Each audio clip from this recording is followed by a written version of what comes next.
तर हरिहर फोर्टच्या टॉपवरून आपल्याला जे इथे दिसतंय तर हे आहे धान्याचं कोठार.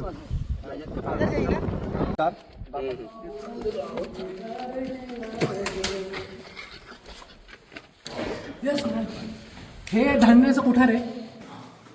आता तुम्ही इथे बघू शकता किती फालतू लोक आहेत. हा अशी नावं लिहिली पण डुकरी बिकरी भिंतींची पूर्ण वाट लावून ठेवली. बघण्यासारखं आहे ऍक्च्युली धान्याचा कोठार. तू बघा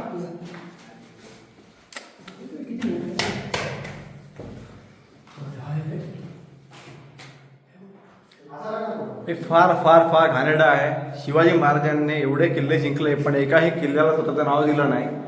आणि हे सारे लोक येतात आणि इथे असं घाण करून ठेवतात. थोडी लाज वाटली पाहिजे ना. हा ये असा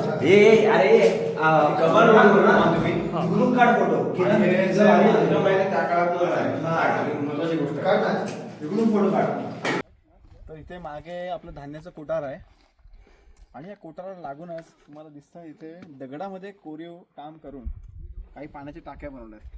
किती सुंदर आहेत त्या बघा तुम्ही. Just look at the water tanks. किती छान बनवलेलं आहे.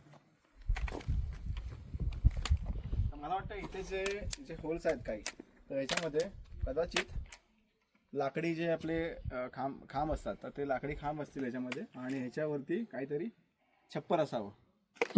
बरोबर आहे. बरोबर आहे. पाणी खूपच खराब आहे आतमधलं. तर असे अनेक टाके या किल्ल्यावरती तुम्हाला पाहायला मिळतील. तर एक 7-8 टाके तर नक्कीच आहेत. इथे 3 आहेत, तिथे 4 आहेत, त्या साईडला एक म्हणजे आहेत एक 8-9 तरी आहेत टाके पाण्याचे.